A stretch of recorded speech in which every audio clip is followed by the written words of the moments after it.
नमस्कार, आप देख रहे हैं एवन उत्तराखंड और मैं हूं आपके साथ आयुषी गुप्ता। बुलेटिन की शुरुआत करेंगे इस वक्त की हेडलाइंस के साथ। उत्तराखंड विधानसभा का मानसून सत्र शुरू। पहले दिन स्वर्गीय सुंदरलाल बहुगुणा और दिवंगत विधायकों को दी गई श्रद्धांजलि। तो कोविड प्रोटोकॉल का हुआ सख्ती से पालन। 40 विधायक ही बैठ रहे सदन में।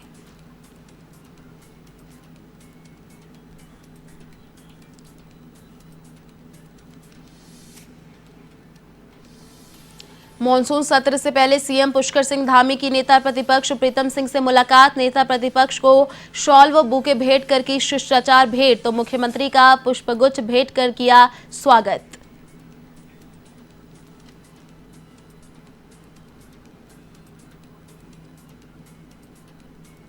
उत्तराखंड में आज बनेगा कोविड टीकाकरण का नया रिकॉर्ड। 2 लाख लोगों को टीका लगाने का रखा है लक्ष्य। कोविड टीकाकरण की रफ्तार बढ़ाने के लिए सरकार व विभाग का विशेष जोर।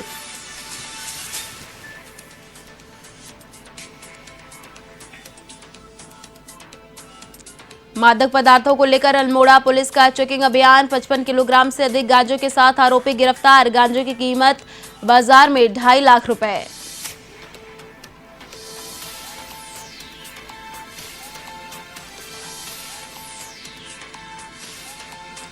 उत्तराखंड में बारिश से हाल बेहाल। 24 घंटे के लिए 7 जिलों में भारी बारिश की संभावना। तो चमोली जनपद में 7 संपर्क मार्ग है अवरुद्ध।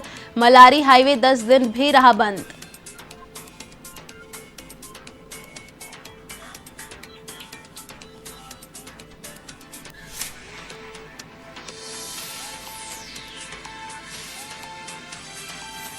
और अब खबरें विस्तार से। उत्तराखंड विधानसभा का मानसून सत्र आज से शुरू हो गया है। 5 दिवसीय सत्र हंगामेदार रहने के आसार हैं। सत्र के पहले दिन दिवंगत विधायकों को सदन में श्रद्धांजलि दी गई। सत्र के दौरान कोविड प्रोटोकॉल का पालन कर विधायकों के बैठने के साथ सुरक्षा व्यवस्था को लेकर पुख्ता इंतजाम किए गए।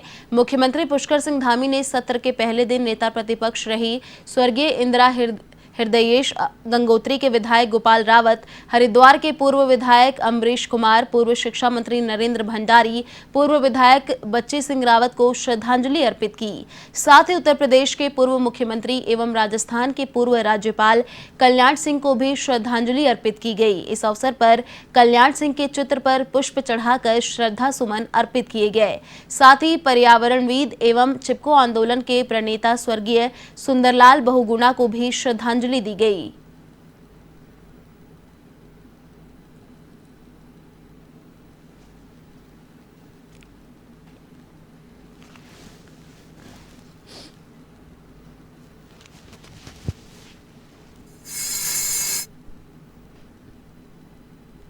और जनता के कल्याण के लिए, चाहे वो गरीब हो, शोषित हो, पिछड़े हो, किसान हो, मजदूर हो, सबके लिए जो कल्याण का काम किया, जैसे नाम उनका कल्याण सिंह था, उन सबकी बात में उसी नाम के अनुरूप उन्होंने जनता के कल्याण का काम किया। वो एक जननायक के रूप में थे और उनको लोग बाबूजी के नाम से भी जानते थे। ऐसे कल्याण सिंह जी से जब मैं पिछली बार और इसी खबर पर अधिक अपडेट के साथ हमारे संवाददाता शैलेंद्र पांडे फोन लाइन पर जुड़ चुके हैं। एक बार जाने का उनके यहाँ मौका मिला था, राजस्थान के जब मैं प्रवास पे था, उनसे मिलने का मौका मिला। जिस प्रकार से आत्मीय संबंध के आधार पर उन्होंने मेरे से बातचीत की और एक एक व्यक्ति के बारे में मेरे से पूछा कि वो कैसे हैं, वो कैसे हैं। यानी कि 20-21 साल जब हमें अलग हुए हो गया उत्तराखंड को उत्तर प्रदेश से, उसके बाद भी पुराने कार्यकर्ताओं का नाम लेके पुकारना का मतलब ये है कि ऐसे नेता जो कार्यकर्ताओं को बहुत नज़दीक से जानते हो, जनता के हित में जिन्होंने पूरा जीवन लगा दिया। और इसी खबर पर अधिक अपडेट के साथ संवाददाता शैलेंद्र पांडे हमारे साथ फोन लाइन पर जुड़ चुके हैं। जी शैलेंद्र, देखिए कि लगातार यहां पर विधायकों की बैठक के लिए पुख्ता इंतजाम भी किए गए हैं और श्रद्धांजलि भी दी जा रही है। 5 दिवसीय मानसून सत्र के हंगामेदार रहने के आसार भी दिखाई दे रहे हैं। क्या कुछ अपडेट? आयुषी बता दें कि आज जो मानसून सत्र का पहला दिन था, तो पहला दिन आज श्रद्धांजलि के रूप में मनाया गया और बच्ची सिंह रावत, इंदिरा हृदयेश, नरेंद्र भंडारी, तमाम 6-7 लोग थे, कल्याण सिंह, इनको श्रद्धांजलि दी गई। और सबसे बड़ी बात है कि इंदिरा हृदयेश अभी नेता प्रतिपक्ष थी और उनका देहांत हो गया था, तो सारे लोगों ने श्रद्धांजलि दे करके और उनको याद किया। बहुत अगर उत्तराखंड के बारे में बात करें तो इंदिरा हृदयेश बहुत बड़ी नेता थी 1974 में वो एमएलसी बन के उत्तर प्रदेश गई थी। तो सब ने उनके साथ अपना अनुभव साझा किया और जिस तरह से अचानक उनकी मौत हुई थी उसको लेकर के सदन के लोगों ने कहा कि हम लोग काफी स्तब्ध थे, किसी को अभी विश्वास नहीं हो रहा है कि इंदिरा हृदय हमारे बीच नहीं है। तो कुल मिलाकर के अगर बात की जाए तो आज का जो सदन अभी तक जो चला है उसमें केवल श्रद्धांजलि, जो मरे हुए नेता थे उनको केवल श्रद्धांजलि दी गई है और उनको सदन द्वारा याद किया गया है। आयुषी जी, शुक्रिया शैलेंद्र तमाम जानकारी साझा करने के लिए।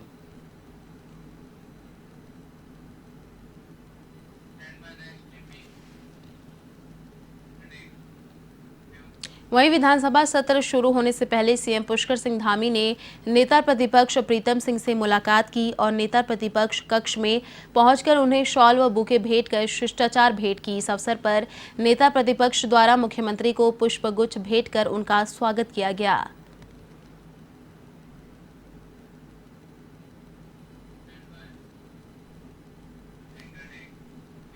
उत्तराखंड में चुनाव का बिगुल बज चुका है। सभी राजनीतिक दल चुनाव की तैयारी में लग गए हैं।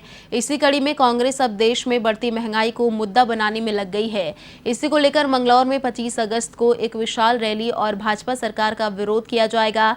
मामलों को लेकर प्रदेश सचिव यूथ कांग्रेस परवेज अहमद ने बताया कि मंगलौर विधानसभा से युवा मांगे रोजगार नाम से रैली निकालकर प्रदर्शन किया जाएगा।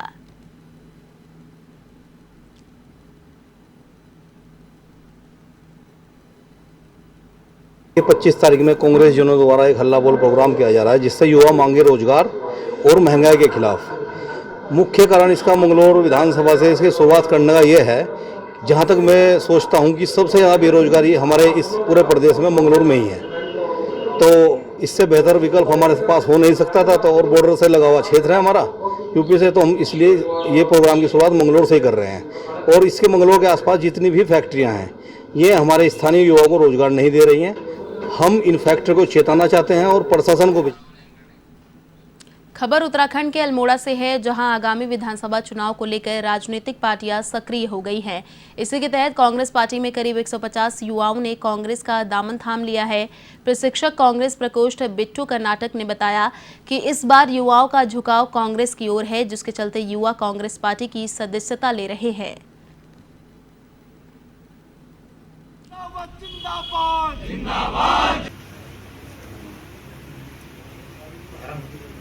एक बार चेक कर लो सभी के नाम है, फिर वो एडजस्ट कर लेंगे। बैठो।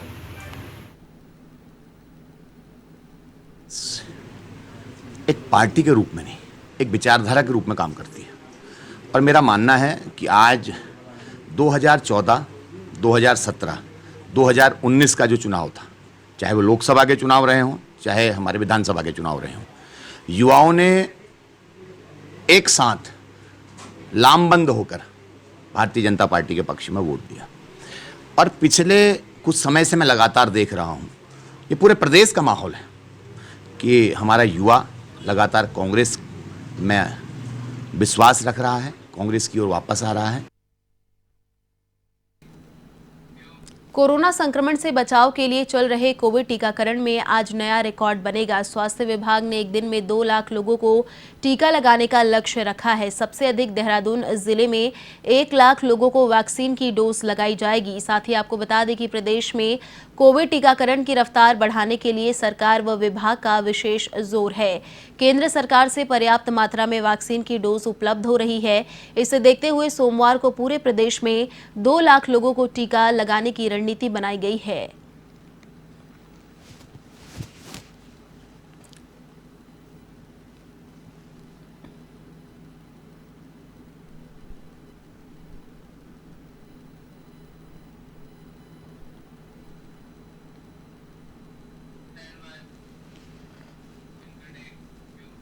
खबर उत्तराखंड के अल्मोड़ा क्षेत्र से है, जहां सल्ट विधानसभा सीट से हाल में विधायक बने महेश जीना का एक वीडियो सोशल मीडिया में जमकर वायरल हो रहा है, जिसमें विधायक मंच पर एक लड़की का माइक छीनते हुए दिखाई दे रहा है। दरअसल कार्यक्रम में एक लड़की ने 2017 से गौरा कन्या धन योजना का लाभ लड़कियों को नहीं मिलने की बात कहकर विधायक से गुहार लगा रही है।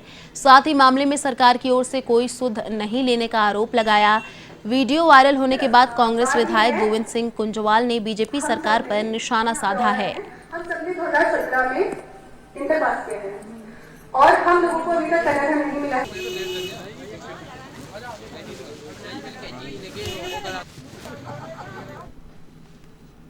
अब ये विधायक जी का अपना तरीका है काम करने का, बोलने का, उस पर बहुत बड़ी टिप्पणी करने की आवश्यकता नहीं है। अभी नए नए विधायक हैं और मैं समझता हूँ महिलाओं के साथ एक प्रकार से भारतीय जनता पार्टी का ये नियत बन चुकी है कि वो हमेशा छेड़छाड़ करने का काम करते हैं। और इनके जितने भी देख, हरिद्वार के विधायक को देखिए, हमारे यहीं द्वारहाट पर क्या बीत रही है उसको देख लीजिए, और इसी तरह के लोग आते हैं। इनके लोगों का कोई न तो नैतिक स्तर रह गया है।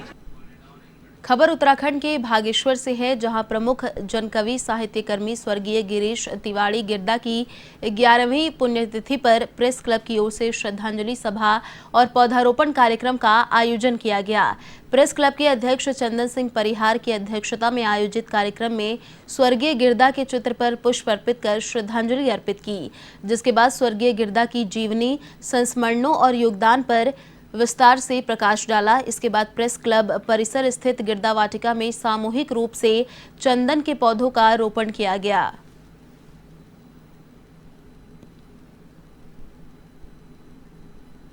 उत्तराखंड के महान जन कवि स्वर्गीय गिरीश तिवारी गिरदा जी की आज 11वीं पुण्यतिथि है। इस अवसर पर हर साल की तरह इस बार भी प्रेस क्लब बागेश्वर द्वारा श्रद्धांजलि सभा और पौधरोपण कार्यक्रम का आयोजन किया गया। सर्वप्रथम स्वर्गीय गिरदा के चित्र पर माल्यार्पण कर पुष्प अर्पित करने के उपरांत सभी सम्मानित जनों द्वारा, वरिष्ठ पत्रकारों द्वारा, अन्य सामाजिक संगठनों से जुड़े लोगों द्वारा स्वर्गीय गिरदा की जीवनी, संस्मरण और उनके योगदान पर प्रकाश डाला गया, जिसमें नशा नहीं रोजगार दो आंदोलन, उत्तराखंड बनाओ आंदोलन, चिपको आंदोलन और भी ऐसे कई आंदोलन थे जिसमें स्वर्गीय गिरीश तिवारी गिरदा जी की एक अहम भूमिका थी, अग्रणी भूमिका।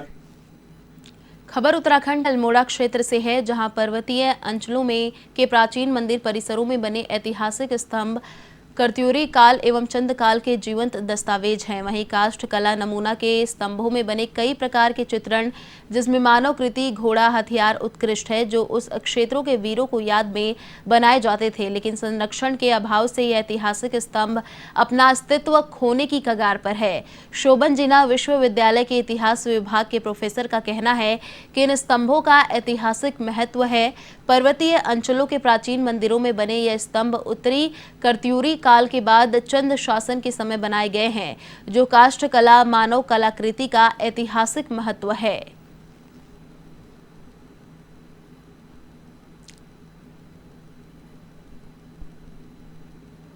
ये इस प्रकार के स्तंभ पूरे उत्तराखंड में स्थान स्थान पर मिलते हैं। ये बहुत ज़्यादा ऐतिहासिक महत्व के स्तंभ हैं। इन स्तंभों का प्राचीन समय से लगभग उत्तर कर्त्यूरी काल से निर्माण निश्चित रूप से होना प्रारंभ हो गया था और चंद काल में अधिक मात्रा में निर्मित होने गए थे, इसलिए कि इनका एक धार्मिक महत्व भी है। धार्मिक माने रिचुअलिस्टिक सेंस में, जैसे कोई बहादुर आदमी की मृत्यु हो गई तो उसके नाम से स्तंभ गाड़ देते थे, स्तंभ बना देते थे। अक्सर इन स्तंभों में आप पाएंगे कि इसमें कहीं न कहीं घोड़ा, मिथुन, घुड़सवार, ये सारे वेपन्स विभिन्न प्रकार के दिखाए गए। अल्मोड़ा पुलिस ने मादक पदार्थों को लेकर चेकिंग अभियान चला रखा है, जिसके तहत जनपद की पुलिस ने चेकिंग के दौरान एक वाहन से 55 किलोग्राम से अधिक गांजा की खेप पकड़ी है। साथ ही अभियुक्त संतोष कुमार को गिरफ्तार कर एनडीपीएस एक्ट के तहत मुकदमा दर्ज किया है। साथ ही आपको बता दें कि वाहन चालक संतोष कुमार बिजनौर का रहने वाला है, जो ग्रामीण इलाकों में गांजे की खेप बेचने जा रहा था, जिसके वाहन में तलाशी की गई, जिसमें 4 प्लास्टिक के कट्टों से करीब 55 किलो गांजा बरामद किया गया, जिसकी कीमत बाजार में 2,05,000 रुपए है।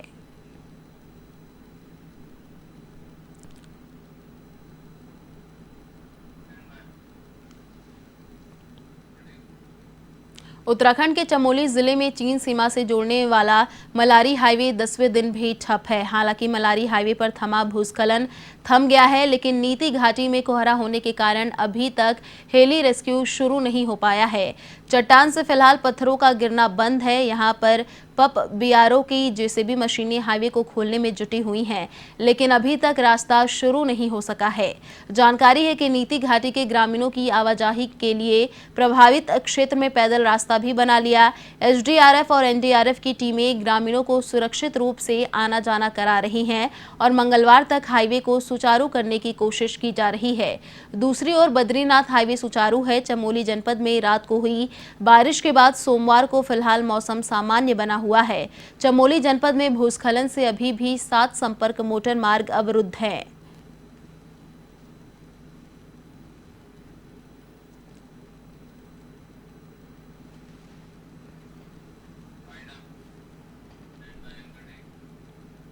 फिलहाल इस बुलेटिन में इतना ही। देश और दुनिया की तमाम बड़ी खबरों के लिए देखते रहिए A1 TV।